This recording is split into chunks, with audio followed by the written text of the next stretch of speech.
아동노인복지관 원재희 간호사입니다. 네, 오늘은 어르신들께 일상생활 질병을 예방하기 위해서 감염 예방 교육을 진행하게 되었습니다. 어르신들 오늘 교육 집중해서 잘 들어주시기 바랍니다. 네, 먼저 목차를 보시면 감염병 종류, A형 감염, 대상포진, 결핵, 식중독 순으로 평소에 어르신들이 많이 알고 있고 많이 걸릴 수 있는 감염병 위주로 준비를 하게 되었습니다. 네, 먼저 감염병 종류를 보도록 하겠습니다. 크게 호흡기 전파, 소화기 전파, 접촉 전파로 나눠지게 되는데요. 호흡기 전파는 말 그대로 내가 기침이나 재채기를 했을 때 나오는 그 침방울이 다른 사람의 코와 입을 통해서 전염이 되는 것이고요. 우리가 흔히 알고 있는 인플루엔자 독감, 그리고 코로나, 수두, 결핵 등이 포함되어 있습니다. 두 번째, 소화기 전파는 내가 배설물이나 오염된 음식, 물을 통해 전파를 되는데요. 여기엔 우리가 흔히 알고 있는 A형 감염, 식중독이 있습니다. 네, 세 번째는 접촉 전파로 내가 감염된 물건을 만지거나 아니면 감염된 손을 잡았을 경우에 생기는 것이고요. 또 우리가 흔히 알 수 있는 눈병, 유행성 각결막염이 있습니다. 그럼 먼저 A형 간염 먼저 보도록 하겠습니다. 네, A형 간염은 주로 전파 경로는 감염자의 대변에 오염된 물이나 음식들을 섭취했을 때 입을 통해 감염이 되고요. 또 집단으로 많이 생활하고 있을 때 그 오염된 물이나 음식을 섭취했을 때 발생하게 됩니다. 네, 증상으로는 주로 A형 간염은 감염이 되면 30일 정도의 잠복기 이후에 피로감, 메스꺼움, 구토, 식욕분인이 발생하게 되고요. 또 일주일 이내에 발열, 우추, 상복부 통증, 황달, 검은색 소변 등이 증상이 나타날 수가 있습니다. 그럼 A형 간염을 예방하기 위해서는 어떻게 해야 할까요? 감염병이기 때문에 가장 중요한 것이 바로 손 씻기입니다. 네, 가장 기본적인 것이고요. 또 85도 이상의 끓인 물을 마시거나 충분히 익힌 음식을 섭취해야 하고요. 또 화장실을 사용하거나 아니면 외출 후에는 반드시 손을 깨끗이 씻어야 합니다. 또 면역 글로불린 주사 A형 간염 고위험이신 분들은 이 A형 간염 면역 글로불린 주사 예방접종을 시행을 하게 되는데요. 네, 근처에 가까운 병원이나 보건소에 내원을 하시면 되고 6에서 12개월 간격의 2회 정도, 네, 2번 정도 접종을 해야만 면역을 얻을 수 있습니다. 또 음식을 했을 때 칼과 도마는 소독하여 사용해 주시고요. 또 조리도구도 채소용, 고기용, 생선용으로 구분하여 꼭 사용해 주시기 바랍니다. 네, 그러면 아까 제가 말씀드린 대로 손 위생이 제일 중요하다고 했습니다. 네, 손 씻기 가정에서 같이 저와 함께 따라해 보도록 하겠습니다. 네, 손 씻기는 바로 6단계로 이루어지는데요. 첫 번째는 양 손바닥을 서로 마주 대어 주시고요. 또 손바닥을 마주 잡고 문질러 주시고요. 네, 세 번째는 손등과 손바닥을 마주 대고 문질러 주시고요. 또 엄지손가락을 다른 편 손바닥으로 돌려주면서 문지릅니다. 네, 다섯 번째는 손바닥을 마주대고 손깍지를 끼고 문질러 주시고요. 마지막 6단계는 손가락을 반대편 손바닥에 놓고 문지르며 손톱 밑을 깨끗하게 닦습니다. 왜냐면 저희가 이 손톱 끝에도 때가 많이 끼고요. 또 이 손 씻기를 할 때에는 물에 받아놓고 씻는 것보다 흐르는 물에 또 30초 이상 그리고 비누를 사용해서 씻는 것이 가장 좋습니다. 네, 다음은 바로 대상포진인데요. 우리 어르신들도 많이 발생할 수가 있게 됩니다. 이 사람의 몸에는 신경절이 있는데요. 이 신경절의 잠복 상태에 있던 이 수두나 대상포진 바이러스가 다시 활성화되면서 발생하는 질환입니다. 어르신들이 어렸을 때 수두 질환을 앓으신 적이 있으신가요? 네, 그때 이 수두와 대상포진 바이러스가 우리 몸에 잠복돼 있다가 우리가 갑자기 이제 면역력이 떨어지거나 이랬을 경우에 이 대상포진이 발생하게 되고 또 60세 이상 우리 어르신들에게 많이 발생을 할 수 있게 됩니다. 그래서 이 대상포진의 원인은 우리 몸에 잠복돼 있던 이 수두 대상포진 바이러스가 다시 염증을 일으키거나 또 전신으로 이 염증의 반응을 일으키게 하는 질환이에요. 이 증상으로는 당연히 대상포진은 따갑고 또 그리고 신경절에 따라서 띠 모양의 수포가 발생을 하게 되고요. 이 수포는 반드시 터뜨리는 것이 아니라 또 이 수포는 3, 5일 이내에 항바이러스제를 일주일 동안 주사를 하게 되면 대부분 완치가 되고요. 또 한 달에서 1년 정도 지속될 수도 있습니다. 네, 그러면 대상포진을 예방하기 위해서는 어떻게 해야 할까요? 네, 가장 중요한 것은 어르신들이 평소의 생활 습관, 또 건강한 생활 습관이 너무 중요합니다. 네, 규칙적으로 식사하시고요. 또 운동도 너무나 필요하시겠죠? 네, 운동도 꾸준히 하시고 충분히 휴식을 취하는 것도 좋습니다. 왜냐하면 대상포진은 면역력이 떨어진 상태에서 발생을 할 수 있기 때문에 네, 충분한 휴식을 취하시면 좋을 것 같고요. 또 대상포진 같은 경우도 예방접종이 가능합니다. 대상포진에 걸렸을 경우에 가까운 병원이나 또 보건소에 내원을 하셔서 대상포진 예방접종 꼭 하시고요. 또 증상이 발생하게 되면 가능한 빨리 의사의 진료를 받아서 항바이러스제를 복용을 해야 합니다. 대상포진이 걸렸을 경우 72시간 이내에 항바이러스제를 복용하셔야만 좋습니다. 네 번째는 바로 결핵인데요. 말 그대로 우리 결핵균에 의한 감염이에요. 주로 결핵 환자가 기침이나 재채기를 했을 때 그때 나오는 그 침방울이 다른 사람의 입과 코를 통해 감염이 되는 바로 호흡기 질환. 아까 앞에서도 호흡기 전파에 결핵이 있다고 제가 말씀드렸죠. 네, 그래서 이 결핵은 호흡기로 전파가 되는 질환입니다. 이 결핵 같은 경우도 최대한 1년 이내 최근 감염이 되었거나 아니면 에이즈 또 만성 신부전, 이 당뇨 이런 만성 질환을 가지고 계신 분들이 걸릴 수가 있고요. 이 호흡기 질환으로 인해서 기침, 재채기, 객당, 혈담, 발열, 그리고 식욕부진, 소화불량 등이 발생할 수가 있습니다. 네, 그렇다면 결핵균을 진단하기 위해서는 과연 어떻게 해야 될까요? 네, 우리가 흔히 알고 있는 엑스레이 검사가 있습니다. 네, 결핵 엑스레이 검사를 하고 나서 폐음영의 변화를 통해서 진단을 할 수 있고요. 아니면 아래를 뱉어서 객담 검사 또는 혈액 배양 검사, 또 소변 항원 검사를 통해서 원인균을 진단할 수가 있습니다. 그리고 가장 중요한 것이 저희 복지관에서 연 2회 무료로 결핵 검사를 할 수 있는데요. 바로 언제인지 아시나요? 바로 5월 8일과 10월 2일 노인이나 행사 때 저희가 구로구 보건소와 연계해서 결핵 검사를 무료로 받을 수 있습니다. 어르신들은 연 1회 반드시 결핵 검사 받는 것을 추천드립니다.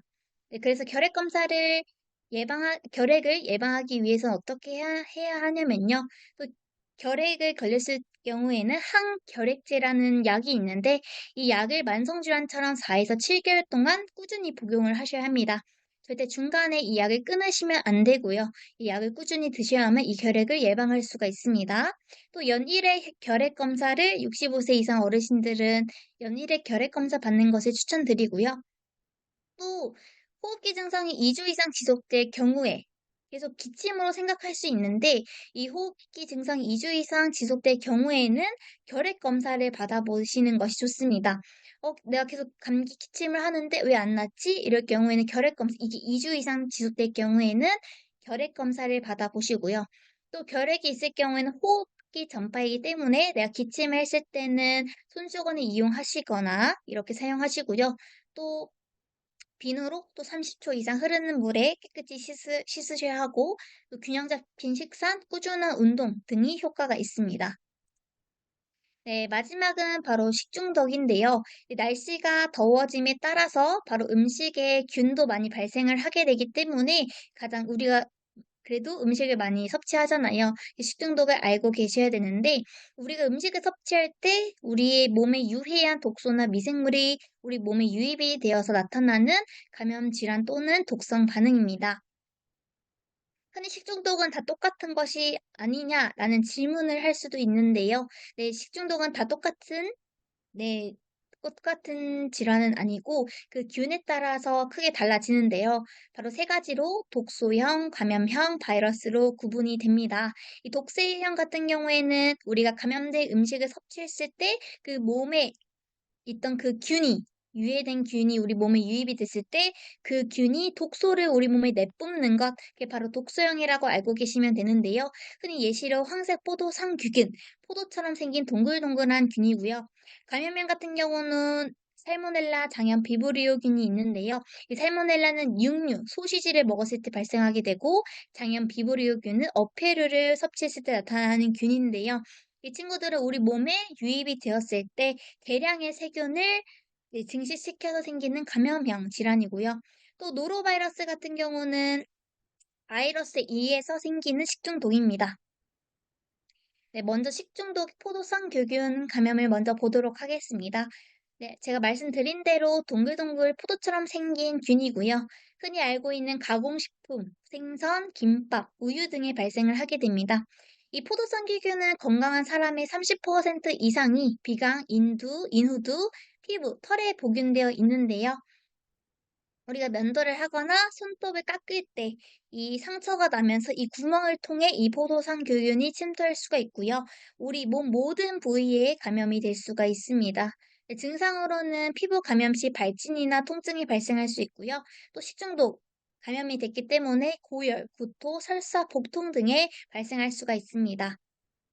네, 그러면 포도상규균을 예방하기 위해서는 어떻게 해야 할까요? 네, 음식을 섭취하는 거기 때문에 음식에 대한 예방이 제일 중요하겠죠. 네, 먼저 식품을 10도 이하에 보관을 해야 합니다. 네, 여름철인데 음식을 냉장고에 안 두고 그냥 상온에 두시면 상합니다. 네, 그래서 식품을 냉장고 냉동 보관을 꼭 해주시고요. 또 80도에서 30분간 음식을 가열을 하고요. 또 음식을 하기 전후로 손을 깨끗이 씻으시고 또 상처가 나면은 상처 난 그대로 음식을 하시는 것이 아니라 상처를 쏟은 후에 진행을 하고요. 또 음식을 할 때 필요한 칼, 도마, 가위 모든 기구를 청결하게 유지를 하셔야 됩니다. 더러운 상태에서 음식을 하게 되면 당연히 음식에도 그 균이 감염이 되기 때문에 모든 기구를 청결하게 유지한 후에 음식을 만들어 주시면 좋을 것 같습니다. 두 번째는 장염 비브리오 폐혈증인데요. 네, 말 그대로 어패류, 우리가 많이 잘 섭취하고 있는 오징어, 조개, 회, 이런 것들에 많이 분포를 하게 됩니다. 이 비브리오 폐혈증균에 감염되어 발생하는 폐혈증이고요. 또 간 질환, 또 이런 환자에게 주로 발생을 하게 됩니다. 네, 이 장염 비브리오균에 감염이 될 수 있는 원인은 뭐냐면 이 어패류를 익히지 않고 그냥 섭취했을 때 또는 이 장염 비브리오 균이 있는 그런 오염된 해수에 내가 놀고 있는데 피부가 상처가 났어요. 피부가 상처난 그 부위를 통해 이 균이 감염이 되면서 피부리오 폐혈증이 발생을 하게 됩니다. 또 또 알코올, 당뇨, 만성 신부전증 같은 만성 질환자에게 흔히 발생을 할 수 있고요. 이 장염 비브리오균에 감염이 됐을 때 나타날 수 있는 증상은 상처 부위가 빨갛고 부종이 생기고 물집이 잡히게 됩니다. 또 하루 잠복기 후에는 급작스러운 발열과 오한이 생기게 되고요. 또 3일 이내에는, 36시간 이내에는 하지부종, 발적, 반상출혈, 수포, 궤양, 그리고 또 마지막에는 피부가 괴사까지 일어나게 됩니다. 그럼 이 장염 비브리오균을 예방하기 위해서는 어떻게 해야 될까요? 여름철에 해변, 우리 많이 바닷가 놀러 가시잖아요. 이때 놀 때 내 피부에 상처가 나지 않도록 꼭 주의를 해주시고요. 만약에 놀다가 이 상처가 났을 경우에는 재빨리 깨끗한 물로 상처 부위를 꼭 소독을 해주셔야 됩니다. 왜냐하면 상처난 그 부위를 통해 장염 비브리오균이 침투할 수 있기 때문이겠죠. 또 해산물, 특히 어패류, 우리가 잘 먹고 있는 회, 어패류, 오징어, 이런 것들은 반드시 생식, 그냥 날 것으로 드시는 것이 아니라 85도 이상에서 익혀 드셔야 되고요. 또 흐르는 물에 비누로 30초 이상 숨식기, 또 어패류는 5도 이하로 저온에서 보관을 해주시고요. 또 어패류를 요리를 할 때 이 도마와 칼 등은 반드시 소독한 후에 사용을 해주시고 또 다를 때는 맨손으로 이용하시는 것이 아니라 꼭 장갑을 사용해 주시면 좋을 것 같습니다. 네, 어르신들 벌써 마지막인데요. 네, 마지막은 노로바이러스입니다. 이 말 그대로 바이러스, 이 바이러스에 의해서 생기는 바로 식중독이고요. 이 노로바이러스에 감염이 되면 급성 위장 감염이 생길 수가 있고, 이 노로바이러스 흔히 오염된 그런 음식, 채소 또 어패류에 많이 함유를 하게 되고요. 대부분 우리나라 연중 내내 발생을 할 수 있지만 겨울에 더 자주 발생을 하게 됩니다. 네, 다양한 온도 변화를 잘 견딜 수 있는 이 노로바이러스의 특성은요, 추운 날씨에 밀폐된 공간에서 머무는 시간이 많을 경우 이 사람과 사람 간의 전파력이 높아짐의 이유가 있을 수 있습니다. 또 노로바이러스는 사회복지시설 등 집단시설에서 집단 설사를 일으키는 주요 원인균이에요. 이 노로바이러스는 감염된 식품이나 음료를 섭취해서 감염이 되고요. 또 사람과 사람 간에 쉽게 소량의 바이러스만으로도 감염이 될 수 있기 때문에 절대 노로바이러스에 걸렸을 경우에는 집단 시설, 사람이 많은 곳에 절대 가지 않도록 하면 좋을 것 같습니다.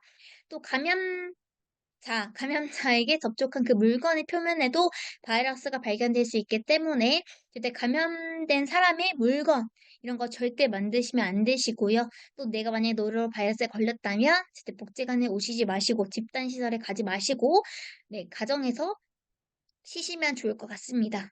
네, 노로바이러스에 걸렸을 경우에는 어떤 증상이 나타나냐면 평균 하루 이틀 정도의 잠복기를 거친 후에 갑자기 오심구토 설사를 발생하게 되고요.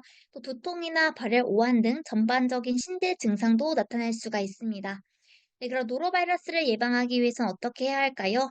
이 바이러스 자체는 세균이 아니기 때문에 이런 약이 없고요. 자연적으로 치유가 되는 바이러스예요.